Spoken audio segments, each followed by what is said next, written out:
Welcome to the high school football preview show, whatever you want to call it. I'm your host, John Sirenitas, and as always, I'm joined by my partners, Adam Kirchin and Tyler Amaral. Gentlemen, how are you this evening? Doing good, having fun. Doing great. Football's back. Football's back, although in New England Football Journal, it never leaves. We are consumed by it. I do want to mention before we get started here that we are brought to you by Gold Athletics. Coaches, it's that time of the year now. You've got to start fundraising. You need money for in-season purchases and out-of-season purchases. Well, if that's the case, there's nobody better than Matt Ross and his team. Go visit goldathletics.com today for more information and see how Matt and his team can set you up in a fundraiser that works for you and your program. They have a variety of fundraisers that are proven money makers, and Matt Ross and his team have been doing this for a long time. They can put you on the road to success financially as a program. Again, visit goldathletics.com today. All right, gentlemen, so the purpose of this show is it's a preview show of the upcoming season. We're primarily going to focus on Massachusetts here. Connecticut is also in full gear now. We're going to talk about Connecticut this week and next. We'll get into the other states, as well. But we're going to start with Massachusetts. And I think one of the first places I want to start is just some early storylines here. What are three things that you're looking at as we head into the 2024 season here in Massachusetts? Well, for me, one of the big ones that we haven't really touched on a lot yet is how many good running backs there are, not just in the MIA, but the NEPSAC. There's so many good backs. Look, you got a kid in Bo McCormick from BB&N who's going to go to Syracuse. You got Makai Dodd from Catholic Memorial who's going to go to Boston College. Hugo Gimetti from Tabor, going to go to Yale. I mean, these are a lot, and that's not even to mention guys like James Curry from Braintree, Justin Marks from Fairhaven. There's tons of other guys, and I don't necessarily think that Massachusetts is a big running back state in terms of sending kids on to the highest level, but I feel like it really is this year. And then shooting back over to the Publix in Division I, it's going to be interesting. Like, if you could take the chance now to bet the house on it, would you bet the house on a public school or a Catholic school winning Division I? I think it's almost 50-50 because and for the public side, you got Springfield Central and Needham are two very good candidates. And then, of course, as always, Xaverian and St. John's Prep for the Catholics. Maybe it's not 50-50, but I think it's kind of close. And then I think another one we've discussed a lot, or at least off the air we've discussed this a lot, is what level of parity we have in a lot of these divisions, especially Division III. Even though Milton is the returning champion in Division III, that it could be any number of like 10 different teams that might win that division. So those are the things that I've been looking at so far. I'll stick with like a position group, and quarterback play in Massachusetts and really in New England has just been at an all-time high recently. That's going to continue this year in the MIAA. We've lost a lot of good players to transfer or college, but the MIAA is still very strong, starting with guys like Noah McKenzie, Osiris Lopez, Carter Carroll. All of these guys have Division I attributes. All are high-end players, so it's going to continue to be a position of strength in the MIAA this fall. And just kind of cherry picking from the story I wrote which is now posted on New England Football Journal, 10 stories to watch this year in Massachusetts high school football. Another one is I absolutely love the interstate matchups. It seems like we're starting to get a little bit more of those per season. You look at like a team like LaSalle in Rhode Island, like half of their schedule is out-of-state opponents. They're playing a lot of Massachusetts teams. So I love to see these. Playing both BC High and the Prep this year. And St. John Shrewsbury, I believe. Yeah. And if you know Jeff Marcone, that's not a surprise. He's a firm believer in playing up. They played CM for a couple of years. He's not afraid to schedule. He's also scheduled some pretty good programs in New York and in Jersey in the past. Mm-hmm. Yeah, and I really do love to see it. And then just another thing I closely monitor every year, and I kind of talk about this with Adam every summer, is like 7-on-7. Of course, it's not necessarily real football, but these teams have a lot of skill, especially these teams that advance and make runs every summer. And I think it could be a good predictor for success. Like we've seen teams in the past, like Dennis Yarmouth and Scituate have strong summers. Milton always has strong summers, and they translate that summer success onto the fields in the fall. So there are a number of teams this fall that I'm keeping an eye on. Again, Dennis Yarmouth this year, a team like West Springfield in Division III, a team like Lynn English in Division III. These teams have a lot of skill back, and they had very good and promising summers. So I'm curious to see if that translates this fall. Yeah, me too. And I think that's a big part of it, because it's crazy to see how much the 7-on-7 culture has taken over in football, not just locally, but nationally. BMHS Football 2024 checks in. New England Football Journal, thanks for all you do to promote the sport of football. Thank you, guys. I mean, we're not here doing this if it's not for programs like Bill Ricca and other programs out there. I think it just speaks to you guys make it easy. You make what we do easy, and you make it easy for it to be a passion for us. I mean, this is a labor of love. There's a lot of hours and time that goes into it. And some days I feel like we don't do enough. And that's just me, the coach in me. I'm like, geez, what else can we do? I'm always thinking about different content. But the reality is, it's a lot of work, but we enjoy what we do. And that certainly makes us feel good in terms of the fact that people out there appreciate it. I want to go down to Connecticut real quick, because, I think about what are some of the top storylines down there as they start their season. And there's a lot of parity down there now, too. You had some dominant teams, some dominant returning talent last year, but you have some parity down there. For me, I started in Class LL.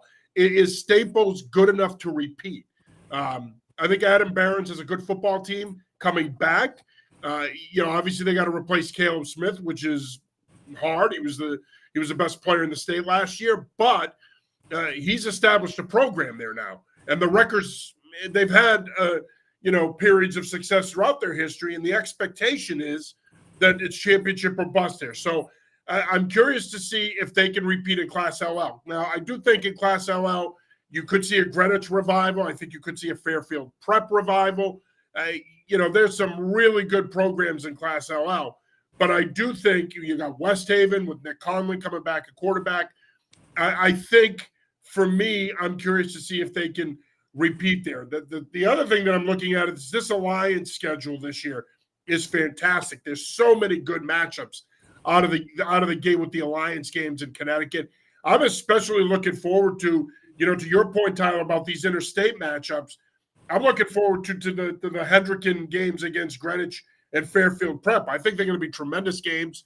Kudos to Keith Croft and Bishop Hendricken for scheduling those two games, and kudos to those programs for playing those games. I think it's going to be a fantastic season in terms of the scheduling, especially early on. You can have some big matchups there as part of the Alliance schedule.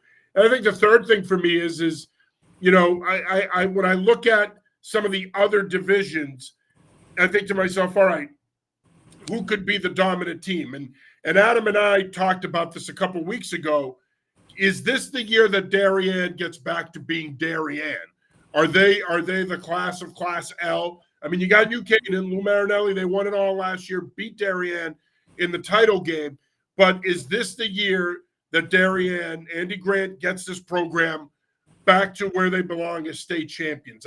It's going to be an interesting question, but I think, to me, when you look at what this team has coming back, Kevin Roach, Georgia Tech commit, I think that this is a team that could finally be in position to get back to being Darien and winning a state title. It's going to be fascinating to see that division and the competition in that division as well. Some other storylines in the area, obviously, Tyler, you mentioned LaSalle and their schedule. Jeff Marcone plays a really good schedule year in and year out. I like Hendricken's schedule. When I look at Rhode Island, I think North Kingstown is going to be a factor. They're going to be in the mix again. They've got a really good skill group back. But a team in Rhode Island, for me, that I got to see throughout the summer and I was impressed with is Cumberland. And Cumberland is up in Division I now. So I'm curious to see if Cumberland has enough to where they can potentially push the two Catholic schools, possibly push an NK. It'll be interesting, but make no mistake about it. I think it's going to be Division One in Rhode Island. It's going to be a lot of fun. I think you have a lot of programs there, if nothing else, that are going to compete against each other. It's a matter of can they topple Hendricken, because like every year, Hendricken's going to be the favorite in D1 down there, as they always are. And of course, when I think about the other divisions as well, you got Barrington, who's Barrington. You got to replace Alex McClellan. That's not going to be easy at quarterback, but Sandy Gorham is one of the best coaches in the Ocean State. He'll find a way to get them going down there. And there's some other, and of course, you got Westerly. Westerly is, for me, a program that now is in position to make a run and potentially be a state title contender. And I'm also looking to see how Lorenzo Perry does in his first year at Moses Brown. I mean, they got to replace Miles Craddock in a talented group down there, but Quakers have been one of the best programs in Division III the last few years. And Perry's obviously a LaSalle legend, and he, of course, he played at UMass, played at Bryant. He is one of the biggest voices of Rhode Island high school football, so I'm curious to see how he does there. I do want to come back to Massachusetts before we venture north into New Hampshire, Maine, and Vermont. I want to come back and talk about Division 8. I wanted to use that as a starting point. Some thoughts on Division 8. How do you preview it? Who are some teams you like? Who are some players to watch? Well, I think it's tough to say because sometimes one of these teams emerges and you don't expect it. Like, for instance, last year, we all kind of expected West Boylston to be very good. And they were very good. But that, they had won this D7 the year before. And also with Carver, they had played very well in the Northeast 7-on-7. I mean, there's a real example of a team showing out in the 7-on-7 and then bringing that to the field in the fall. I did see Carver in 7-on-7 this summer, and I was really impressed. I thought they've reloaded quite well, and I don't know if they'll be as good as they were last year, but they'll be in the mix. And same with West Boylston. They lost a lot, but that program is good anyway. They'll be in the mix anyway. But one team that I've heard a lot about this summer, even talking to coaches on the Cape, is Randolph. Everybody's got Randolph on their mind. I think they could have one of their best teams. And they're athletic bunch. They run the ball downhill all game at you. And they got good linemen. So I'm thinking, not that we're making picks yet, but I think Randolph's one of the teams to beat. I agree with Randolph. I saw them play Carver last year, and you just talked about how loaded that Carver team was. And that was a competitive game throughout. Carver ended up pulling it out, but it was competitive throughout. I was really impressed with Nathaniel Gomes at running back for Randolph specifically. They also returned Abraham Cornett, a number of linemen as well. So Randolph, I would say, is one of the few favorites in Division 8 at this point. Carver, I think a lot of people, just because Ben Chufane left and they lost so much skill and they lost a lot of linemen as well. So, but the cupboard's not bare in Carver. They're going to be a pretty tough out again this fall. West Boylston, of course, Mike Ross has done a great job with that team. That double wing offense, just good luck competing against that, especially at this lower divisions. They have always a bigger line than most schools they play at this level. So those are probably the top three teams that I'm looking forward to watching. Cathedral always has a lot of skill as well, but I think those are kind of the 3 or 4 teams that I'd be paying close attention to this fall. Now let's shift gears here and talk about Division 7. Of course, Uxbridge won Division 7 last year. Just some thoughts on the division. Who are some teams to watch, some players to watch? Well, I mean, John, you know this because we've been talking to a lot of the same people, but a team that caught a lot of people's eyes last year in the postseason was Uxbridge, was Clinton. And so obviously Uxbridge won the state title last year in Division 7. They'll be good again, I'm sure. But Clinton has really good numbers, and they were really junior oriented last year. Um, so I think they'll be right in it. Will they win? I'm not sure. Shooting down to the Cape again, Mashpee I think has a really good team. They've got a really good group of skill players. Wacona, Cohasset. I think I think it's going to be a good division, but if I had to pick one now, again, we're not doing picks yet, but I think there's a lot of reasons to like Clinton right now. Yeah, I agree. I think when you look at these smaller divisions, Division 7 and Division 8, a good starting point is always the South Shore League and some Central Mass teams. And I think that's going to be the case here in D7 as well. You got Uxbridge, as you mentioned, Clinton, as you mentioned, and then Cohasset and Mashpee as teams from the South Shore League. So I think all of these teams are going to be in the mix this year. I was really impressed with Cohasset quarterback Michael Wildfire last year. He's going to put up some prolific numbers this year for Cohasset. And I expect them to be in the mix as they pretty much are every year. Mashpee has some skill coming back as well. Look out for Coach Matt Treveri, his son Ryan, as a slot receiver this year. He's poised for a big year. I saw them scrimmage Falmouth on Saturday, and he wasn't guardable. Or easy to cover, we'll say. You tapped into your inner Tony Romo there. Geez, Jim, they can't guard him. What about Division 6? Of course, Fairhaven returns Justin Marks, Coach Almeida. They return a lot of that team. They didn't graduate a lot. On paper, they could potentially be the favorite. Who are some teams and players to watch in D6? Again, I think if Fairhaven is feeling like they want to schedule BC High, which they've done this year, they got to think they have a good team, and they do. I mean, Fairhaven is loaded with guys who competed on last year's team. They won Division 6 last year. They've got Marks back. He's a great back. He's perfect for what they do. He can handle it 40 times in a game if he wants. He's so good. And then, a team that is sort of on the opposite of the spectrum in terms of style of play is Dennis Yarmouth. Dennis Yarmouth, they can run the ball, but they're mostly throwing the ball with Jaden Barber, their quarterback, who's a great player and had a great summer. But I still think, Fairhaven's got to be the team to beat. They just returned so much from an excellent team. And as we say, again, this team is scheduling BC High. They must feel good about themselves. Yeah, Adam, you quickly touched on how D3 is loaded when you were talking about storylines this year. I think D3 and D6 are both divisions where there's realistically 10 teams that could make it to Gillette this year. D6 is loaded. The clear favorite is Fairhaven. They returned so much skill. As you mentioned, Justin Marks, he's an all-state caliber back. He could score 35 to 40 touchdowns this year.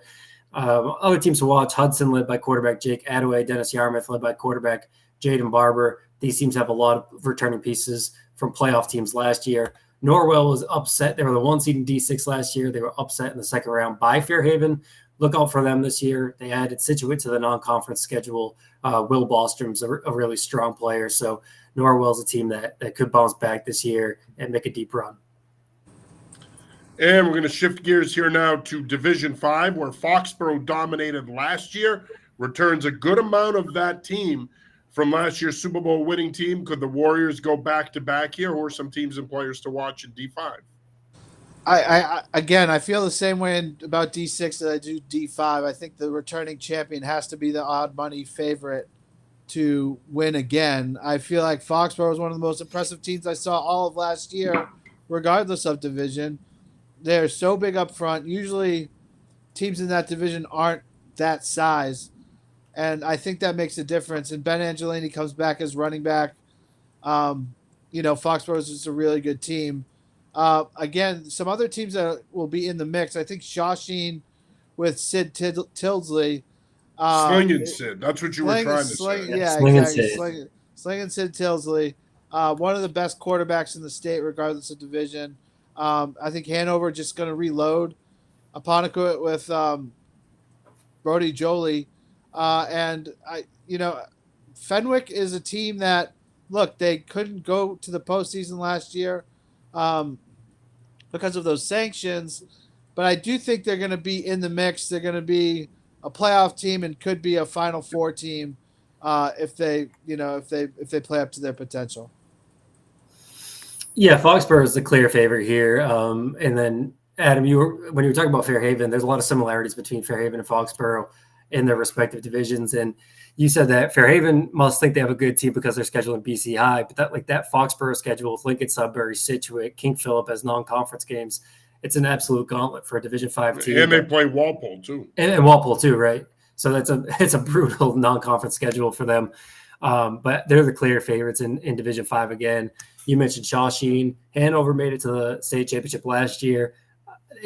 They have some good pieces back. Sebastian Brown's a good player.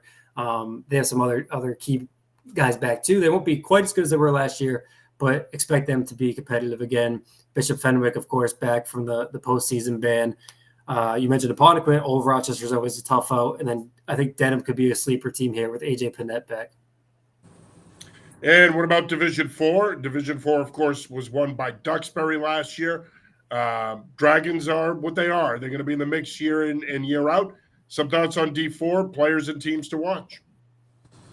I think any time, like after the last 3 or 4 years, there's no way you can't put Duxbury in that mix.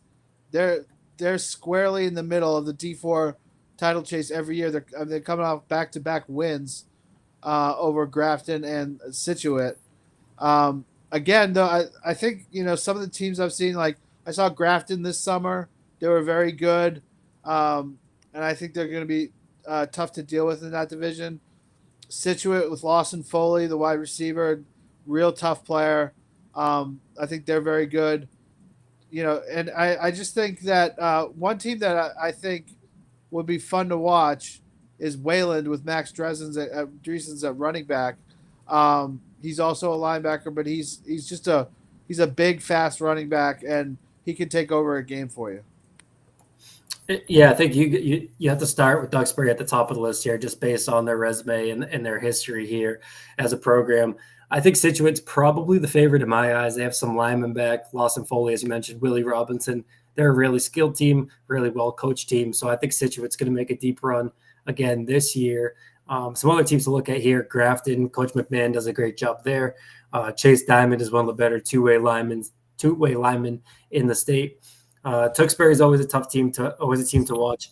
Marble has some key pieces back from a team last year that upset Middleborough in the first round of the playoffs. So those are some of the teams I'm looking for in D4.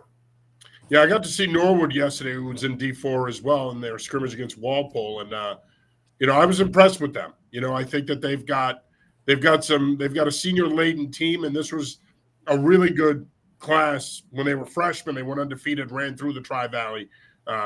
They should be the favorite in the Tri-Valley Large, but they're a team to keep an eye on potentially. If they get some good quarterback play, some good defense, they're going to be able to run the football, and they're pretty physical inside. I mean, Walpole had a hard time moving the ball on them yesterday. All right, let's speaking of Walpole, let's move on to Division 3. So who are some teams and players to watch there? Of course, Milton beat Walpole in the D3 Super Bowl last year. As always, Steve Dombowski and the Wildcats going to be amongst the favorites. Who are some other teams and players to watch? I think it'll be a real, like I mentioned earlier, it's going to be a real, it's going to be parity. It's going to be, a lot of close games in this playoff. I thought you were going to tap into your inner Jim Ross there and say, it's going to be a real slobber knocker in D3. Okay. And so, I mean, look, like I said, you can't overlook Milton for what they've done. But again, they lost a lot from last year, but they do have defensive back Harry Hinkle and wide receiver Ronan Salmon as two of the sort of best players for them. They've got a lot of good players. And then Walpole with Noah McKenzie, I think that he's as good as any quarterback in the MIAA. He's close to it. He really throws it well. He's a good athlete. You can feel the rush. Milford, I'm probably going to see them on Friday night. They've got a scrimmage with Springfield Central. I've heard good things. I know their numbers are a little down, but they're still, if they stay healthy, they'll be heard from. Then North Attleboro, really good up front, good on defense, good in the box, and a good quarterback in Chase Rasoli. And then again, Mansfield, I felt like Mansfield didn't have one of their best teams last year. They went 6-5, but they were still sort of scrappy and played good teams tough. Like they almost beat Walpole in that playoff game. And then Bill Ricco is got to be a part of it every time. They've got a great lineman in Dan Moore, Steve Gentile at quarterback. So, and Dartmouth, I think, is a team that's got a lot of really good skill and got their feet wet in the postseason last year, and is going to be another tough team to deal with. I think if you just look at like last year's bracket with the semifinal teams of Milford, Milton, Walpole, and Westfield, that's a good place to start. They're all consistent programs, and they all returned some key pieces. Milford with Jack Buckley, Andrew Rivera. Milton, you mentioned Ronan Salmon, all-state caliber receiver. He could have, 80-ish catches this year in that Milton offense. He's poised for a huge year. Bill Rick has some key pieces back. Dan Moore's one of the better best offensive linemen in the state. Plymouth South is always a tough program. They have a lot of key losses to transfer or graduation, but Plymouth South is always a tough program as well. Dartmouth, you mentioned Jackson Hart back leading the way there. For Foley, he's a 4-year starter now at North Attleboro. And I expect Mansfield and Reading to have better years than they had last year as kind of these perennial powers or perennial playoff teams rebounding this year in Division III. All right. Well, before we move on to Division II, you are watching the high school football preview show as we preview the upcoming season in Massachusetts and the surrounding states as well. I'm your host, John Serenitas. As always, I'm joined by my partners, Adam Kirchin and Tyler Emerald. Just want to remind you that we are sponsored by Gold Athletics. Coaches, if you are in the market for a fundraiser and don't have one and need a way to raise some money, well, then you need to reach out to Matt Ross and his team. With years of experience doing a variety of fundraisers, they can set you up with a fundraiser that will work for you and your program. Visit goldathletics.com today. All right, gentlemen, let's move on to Division II. Who are some teams and players to watch in Division II? Of course, King Philip went 13-0 last season in dominant fashion, beating Marshfield in the D2 Super Bowl to win their third Super Bowl in the last 8 years. Yeah, I would not be surprised if we saw the third King Philip Catholic Memorial state title game. I think King Philip's really good. They're tremendously physical. They're extremely deep at running back. And, they've been there and they've done it. There's no team that they're going to be worried about. I mean, they beat Zavarian 2 years ago. So I think, and King Philip's plays a challenging schedule. It's hard, to be challenged for them because they, like you said, they blow out a lot of teams. So I think King Philip is right there. And then obviously Catholic Memorial, I saw them the other day. They're super fast. They're big. They're basically everything you'd want. So do I think it could, go another way and maybe a Marshfield or a Bishop Feion sneaks in? That could happen. But I'm expecting so long as they're on opposite ends of the bracket, I think that's the collision courses, CM and King Philip. Yeah, I would agree that that's part of the collision course, but Marshfield's right there, maybe just a tier below those two teams. I think they're all top 6 or 7 teams in the state entering the season. That's clearly the top 3. I think the most interesting storyline in Division II is who emerges as this 4th team. As of right now, I'd probably say it is Bishop Feion with quarterback Owen Mordas. He's poised for a big year. CM, of course, they're loaded. Plenty of 3 BC commits. Is that correct? They have 3 or more than that. I think they have 3. I think it's 3 right now. 3 right now, right? Dodd, Antunes, and Fitzgerald. And Fitzgerald. Right. Yeah. That's transferred in from Zavarian. Right. Originally from Bergen Catholic, so he's originally from Bergen Catholic to Zavarian, and then via Zavarian to CM. He's doing the Catholic school rounds. Yeah. And then Adam, you mentioned the King Philip backfield. Astorino, LaPlante, King, all these guys are back. The offensive line might not be quite what it was in past years, but this is still going to be a very good team. They're going to play great defense. John, I was waiting for you to say my favorite skill group in Marshfield. Let's go. Here's your first chance to say him. Yeah. Talk about him. Coach Chris Aruka. They've got Tor Mossback, Davin True, Charlie Carroll. So they got some of these top guys that they had last year. They were hit pretty hard by the transfers. They had a couple of kids go to prep schools. So that's something to watch there. But I expect them to put plenty of points on the board this year. And then I talked about those interstate games. Barnstable has two of those. They're playing Hendrick and LaSalle this year in October. So those are matchups to look forward to. And Ross Jacola always has a competitive team. Yeah, and then another team to keep an eye on, and maybe not so much for this year, but moving forward is going to be Bridgewater Raynham, of course, with Ian Bain there now, formerly of Franklin, which brings us to Division One. Of course, last year, Division One was won by the Xaverian Hawks. They beat rival St. John's Prep on Thanksgiving and in the Super Bowl, capping off a tremendous season for Alfanaro's squad. Just some thoughts on D1, some teams and players to watch. Oh, well, I think this is a fun division. Like I said, you can put, even money on a team like Springfield Central or Needham winning, and then you can take the two Catholic Conference schools, Xaverian and St. John's Prep. But actually, I think another team in there is BC High, with Carroll coming back as one of the top quarterbacks in the state. I think it's hard to go against Springfield Central when they bring back so much, because when you're doing these previews, you look at last year's team and you try to say which players come back and who's going to be a difference maker. And really for Springfield Central, they bring back like 10 or 11 guys on offense alone. And some of those guys are now going to be playing on defense. Like, there's just there's so much talent on that roster. That's hard to pick against them. But like, again, Xaverian's going to be great on defense. They'll be good on offense too, but they'll just be on the next level on defense. The Prep is the Prep. They'll run the ball. They'll play great D. They'll have good offensive line play. And really with Needham, it's really it's really hard because like at the beginning of last year, I started to hear about them being good, and then they went in the season. They beat Methuen in the playoffs. They only lost to Xaverian 20-17. I was at that game. Could have gone either way. A nice win for Xaverian, but I thought Needham showed well. Needham brings back a ton. Like Aiden Williams as a running back linebacker. I don't know how much they'll hand him the ball, but that Xaverian game, he played very well in that game. And they're big up front. They can throw.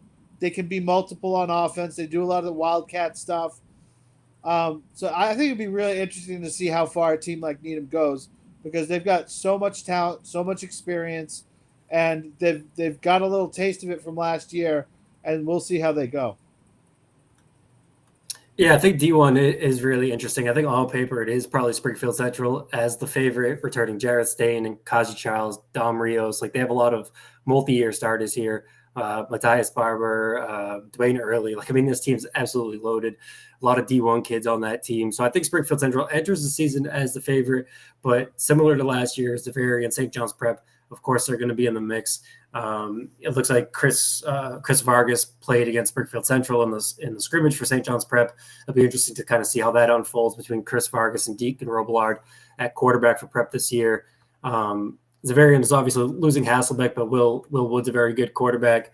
Micah Amity, Dominic Funk on the defensive line, two D1 players there.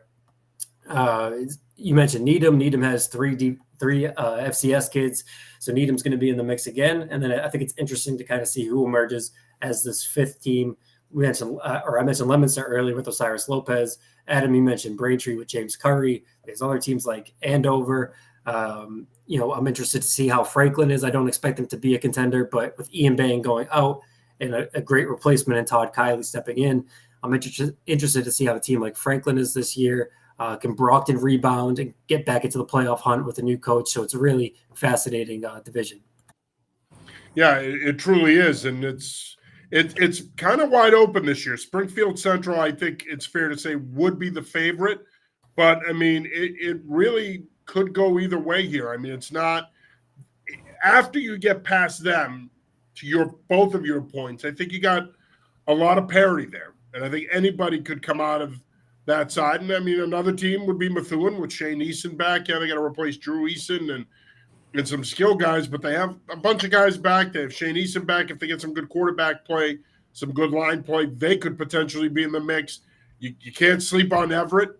I mean, you know, we it seems in recent years we've forgotten about them, but you shouldn't. I mean, it's still Everett. You got Taunton, who's another program to keep an eye on. Brad Sidwell always has quarterbacks and receivers down there. So it's going to be interesting to see how Division I plays out. And I'm glad you mentioned Todd Kiley, because I wanted to talk about some of the coaching changes that took place this offseason. And I don't want to get too into it. Of the coaching changes that took place this offseason in Massachusetts, and there were some big ones, who do you think is set up to step in and have a good first year and get the program they're taking over back to a place where they're competitive or take them further than we're expecting them to? For me, it could be a lot of teams, but I think one team is Paul Zukowskis at BC High. You know, he was super successful at Lawrence Academy, and I think he's a good coach. And he comes onto a team that has the quarterback that you want in Carter Carroll. Like he's like you can't do a lot better than that. So to have a experienced quarterback who's going, I think William and Mary, and you know BC High always has good numbers. So I think he could step in and really make a difference that first year. Again, now will he break the St. John's Prep Xaverian CM mold in that first year? I don't necessarily think so, but I would be shocked if he upset one of those teams. You know, so I think the people at BC High are really excited to have him right now, and I think he's a perfect fit for that school. Yeah, I'm going to go with the guy that we talked about quickly already, Ian Bain. He really built something special at Franklin. They made consistent runs in Division I. BR has been down by their standards the last few years, but I think they could be a competitive team in Division II as soon as this year under Ian Bain. Yeah, and I think, you know, a couple of names come to mind for me. I mean, Kiley and Franklin, you know, as you mentioned, Tyler, I agree. I think he's a very good replacement. I mean, he won 3 Super Bowls at Holliston. You know, I think based on when you listen to Todd talk about it, I think he was ready for a change. I think he felt he had done about as much as he could do at Holliston. I think it's going to take some time. You know, I don't think it's going to be instant competitiveness from the standpoint of competing for a state title. I think they can compete for a Kelly Rex division title. Even as soon as this season, I think that they're going to be that well coached. But I do think over time, Todd's going to build that into a program that can be amongst, you know, the stronger teams in Division I, and they could be in the conversation like they were a couple of years ago. Ian had brought the Franklin program to that level, and I think Todd could get it back. And another name that's interesting, and you mentioned him earlier as well, Tyler, Ben Schufane taking over at Sharon. I think it's a tremendous hire for Sharon. To get Ben's a Sharon guy, played there, has coached there before. To get a coach who built that kind of program at Carver to come back home, take over the program. They got him a job in the building. He's going to be living in the community. I mean, that's a win-win for that Sharon football program. They need that kind of stability after Dave Morse, who did a really good job there, won a Super Bowl there in 2012. They need that kind of stability. So I think that that's a solid hire as well. All right, now I don't want these to be your official picks. I mean, I want to give you the option to change your mind as the year goes along. But if I twisted your arm and said, I need you to tell me who is going to win a state title in each of the 8 divisions in Massachusetts, who would you pick? Let's start with Division 8. I think I'm going to go with Randolph, like I sort of hinted at. I've heard from too many people how good they're going to be, and they're athletic, they're big, they're physical. I think Randolph's the team to beat in D8. I agree. I think it is Randolph. I was really impressed with them. Like I said, I saw them play last year against Carver, and I think Nathaniel Gomes is one of the better running backs that nobody talks about. So I'm going Randolph as well. All right. And what about in D7? D7, I've been talking them up all night. Got to be those Clinton Gales. I think it's Gales, right? Gales, yeah. Yes. Gales. Yeah. Yes. But again, so experienced, so tough, and played so well last year. I'm going to go Clinton. If I had to pick right now, I think I'd go Cohasset. I'm a big fan of what they have coming back. Of course, they lost Liam Appleton, but I think Michael Wildfire is really going to put the team on his shoulders this year. All right, right. for D6. Well, I was D6. supposed to set you up. Oh, Give me your sorry. D6 And pick. I jumped out of the way. You did. You got giddy and excited. You must have a pick you want to tell us. D6. Who Well, you got, I mean, Christian? yeah, there's no sleight of hand with this one. It's Fairhaven. I think they're, the clear favorite, and they play, I think, in a style of football that is good for what the weather comes at in November and December here, which is you got to run the ball, you got to tackle Justin Marks for 4 minutes, whatever it is. So I can't see myself picking any other team for that. Yeah, Fairhaven just returns too much, especially with Marks returning to pick against them. But I think Hudson and Dennis Yarmouth are going to be real factors this year, especially Hudson. So if I had to pick a matchup, I'd probably say Fairhaven Hudson, but I would lean Fairhaven. All right, and D5. Again, this is one to me repeat business. Foxborough, big, strong, physical, good on defense. And will be battle tested by the time they get there because they play a very tough schedule. And I think that makes a difference sometimes. Yeah, I agree that it's Foxborough. They're too tough for this division. I think this year they're too big, they're too strong, they're going to be too battle tested. They have a lot of experience coming back from last year's state championship team. I got Foxborough as well. Okay, so you guys have the Warriors going back to back. Back to back. Division 3. We're putting a heck of a bullseye on some of these teams, but yeah. Thank you for interjecting there because I skipped over 4. Division 4. Division 4. I'm going to go with a team that's a little, they're a good team, but they're not considered a favorite. But I'm going to pick them. Is Tewksbury. I saw Tewksbury the other day in a tri-scrimmage with Andover and Xaverian. And I was impressed. I think Vinny Ciancio, the quarterback at Tewksbury, is a really good player. Athletic, good arm. They're bigger up front than they've been in recent years. And it wasn't the best scrimmage for them just because they're usually a running team and it was mostly a passing scrimmage. But I think they are going to be tough, and I would be shocked to see them win the whole thing. It feels weird to pick against Duxbury, but I'm going to go with Scituate. As of right now, Herb Devine's going to get his third state championship for the Sailors. I've been talking for months now with Adam about Scituate, and I think that they'll return to the top of D4. All right, and then we're going to keep our trek north or going up, if you will. And what about D3? This is a tough one. I think I'm going to start, and I'll assume I can change my mind once the games start playing, but I really feel strongly that Walpole's going to be very good this year. Noah McKenzie's such a great quarterback. They're a good team, and they always seem to be. I think that their trip to Gillette is going to fuel this team going forward. So I'm going Walpole. This division's like the ultimate toss-up. Like I could honestly go with like 8 different teams or make a good argument for 8 different teams here.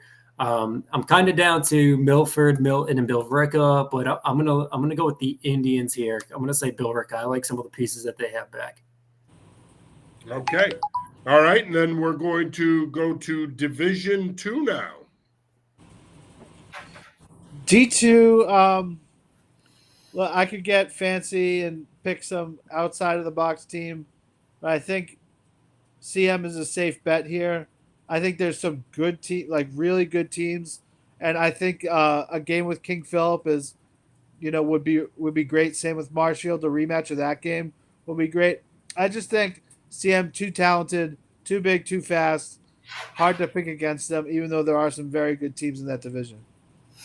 Yeah, I think we kind of alluded to this earlier. It's really, in my opinion, anyway, it's a 3-man race or 3-team race here between KP, Marshfield, and CM. I think CM is the most talented group. I think they're going to have a chip on their shoulder after how last season ended. I've got the Knights. All right, and finally, Division 1. Well, I think just for where I am right now with everything, I'm going to go with the most experienced team, and that's Springfield Central. They're also super talented. They've got young and old talent. They've got, their starting quarterback and running back will both be sophomores. And they've got great receiver talent with Barber and Early. So I think it could be any number of teams in this division, but I'm going to go with Central for now. And before we wrap up our Massachusetts conversation, just want to give you guys an opportunity to maybe talk about one thing that is off of the picks and who is going to be good and who's going to win and who's going to compete. Just something football related in Massachusetts that has been sitting on your mind all off season, and you've been waiting to have the platform to put it out there. And voila, here's your platform. Well, he's got his pick. He's got to make his pick. That's true. I did not make a Division 1 pick. Oh, well, there you go. The host of this show sucks. Go ahead. I've also got Springfield Central, so there's not. Yeah, I don't have any new material here. I had them kind of covered everything. Springfield Central, I think, is the most talented team. They're well coached, and I think a lot of these kids played as sophomores 2 years ago on that team that was favored to beat St. John's Prep, and they lost that game. So I think that team collectively learned a lot. They have a ton of experience. So I've got Springfield Central in Division 1.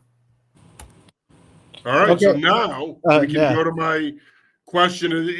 What is there one thing that is related to football in Massachusetts that you want to talk about? Football in general, doesn't just have to be Massachusetts, it can be any of the states in our region, but is there one thing that you want to talk about that you kind of want to get it off your chest, if you will? For me, it's numbers. This is crazy. That was the first thing that I thought of when I thought about asking you guys this question, because I don't know what you guys have heard, but from what I'm hearing from coaches, it's not good. Yeah. I've heard that about several programs, and even going to some of these scrimmages. I mean, Fitchburg is a great football town, and they really didn't have a lot of kids, man. They had like they had maybe under 20, under 25. Like, there was not a lot of kids. And that's a program that went winless last year, but like over the years, Fitchburg's has been one of the storied programs of Central Massachusetts and the state. They used to come east and beat teams like Brockton and Xaverian all the time. It's just, you want the health of these programs to be good. I don't know what the answer is, because I don't think it's any one cure for all your troubles thing. I think it's a number of things. I think, it can just be anything, but I think it's something we have to look at and try to solve, because it's not going in a good direction. No, it's not. And like I said, just talking to coaches, I think the thing that's concerning to me, and I don't know, and I'm curious to see if this is going on in the other 5 states in the region. I suspect it probably is. But what's concerning is that you have good programs. Forget about, and this is no disrespect to Fitchburg, but programs that are poised to compete and make possible state title runs, and they don't have numbers, or they don't have the numbers that they've had in the past. And that's really troubling to me, because I know that kids aren't playing sports across the board, that participation is down in all sports, but it's really noticeable in football. Now, I'm not involved in the other sports. I don't follow the other high school sports. I don't know what's going on with them. But in our game, it's trending in the wrong direction. I think we're entering a time now where I think you're going to start to see more and more co-ops. And dare I say, I think that you're going to get to a point eventually in the coming years where Massachusetts, some programs are going to have to think about playing 8-man football because we're getting to that point. I mean, you have 8-man football in Maine, but we're getting to that point here in Massachusetts where it might get to that at some point for some of these programs. Tyler? Yeah, I mean that's really a great point. What's like a little funny, kind of related to this is I was telling Adam I showed up to the which what I thought was just a Mashpee Falmouth scrimmage, and I'm like, wow, Falmouth has like this like incredible numbers, but they were sharing the sidelines with West Bridgewater, and they had the same exact practice uniforms on, same helmet color and everything. So the numbers were decent though for those schools. I think overall, just like I haven't been thinking about this for long. I've been thinking about this for like a week actually, but I think John, you're gonna hate this, but can we just like hurry up and get that first frost so we don't have these 3:30 games because of the stupid mosquitoes? Well, I think, look, and I'm glad you brought that up because these are the things that hurt the game. And we're still talking about Triple E. I haven't heard anybody talk about Triple E since pre-COVID, since 2019. I mean, I don't, this idea, but here's the problem, right? You mentioned the mosquitoes. It's not just the mosquitoes now. If you were to go online and look into and see how many schools are now playing 6 p.m. games and 6:30 games, why? I just don't understand it for the life of me. You got Walpole KP next week. They're playing at 5:30, I think. Again, it begs the question, what are we doing here? It's Friday Night Lights, people, not Friday evening at dusk football.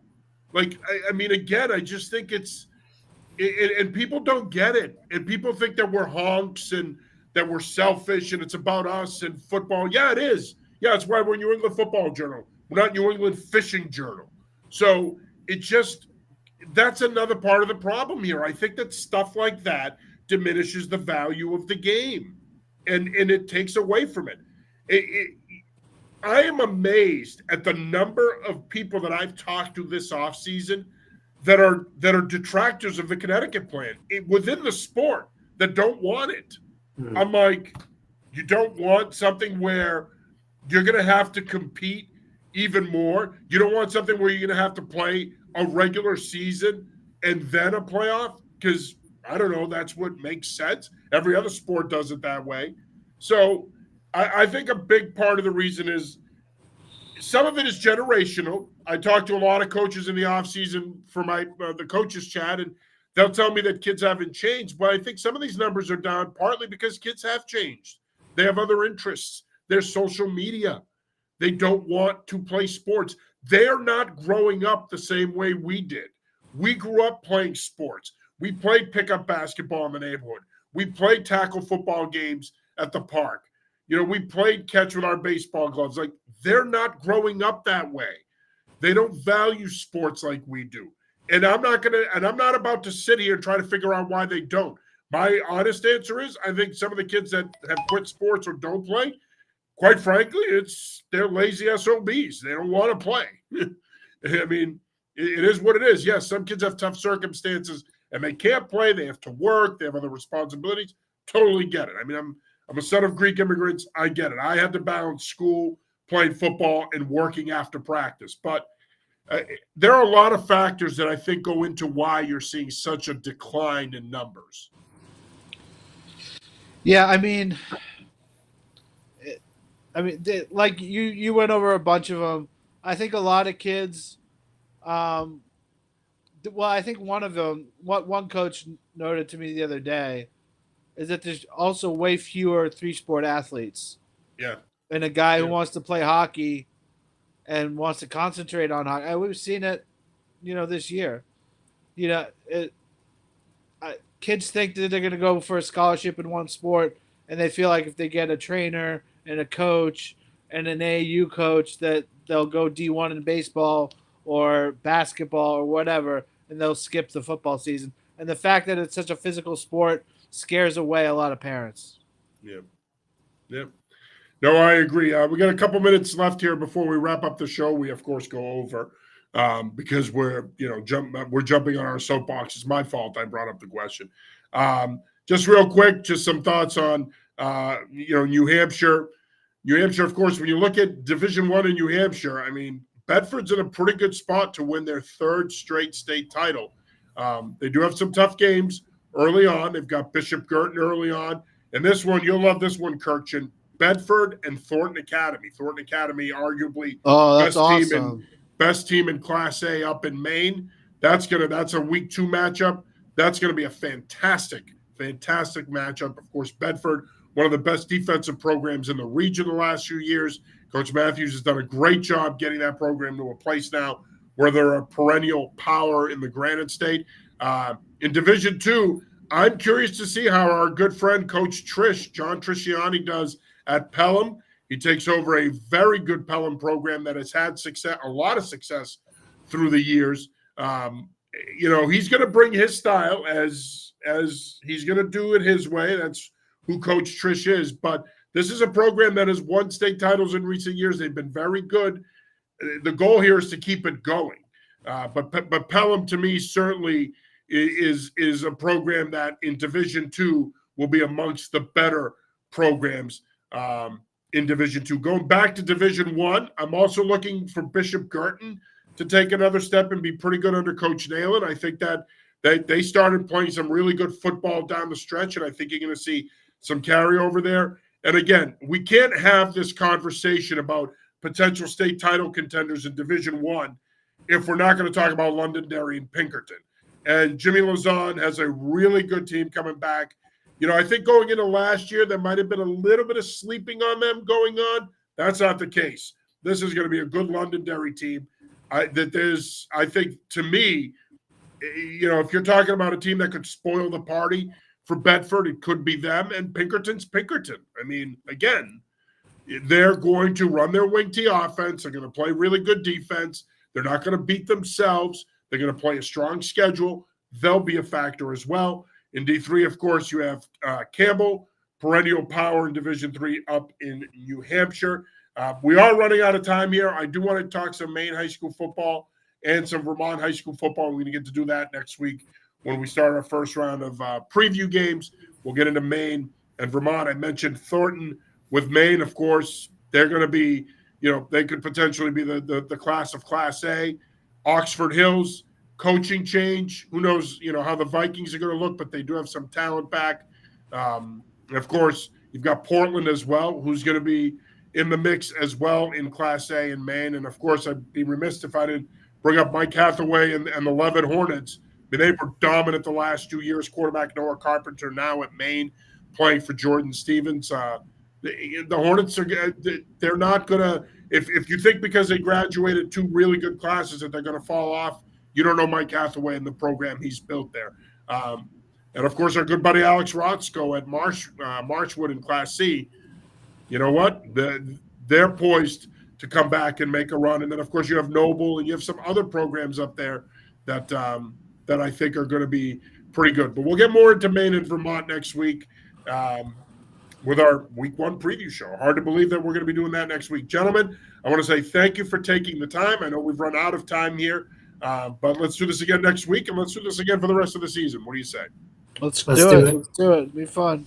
Let's do it. It will be fun. All right. Well, that'll do it for the high school football preview show. For Kevin, for Adam Kirkshin, Tyler Amaral, I'm your host, John Ciardita. Stone's everywhere. He comes up all the time. We'll be back with you next week. Until then, be good, be safe, and as always, peace.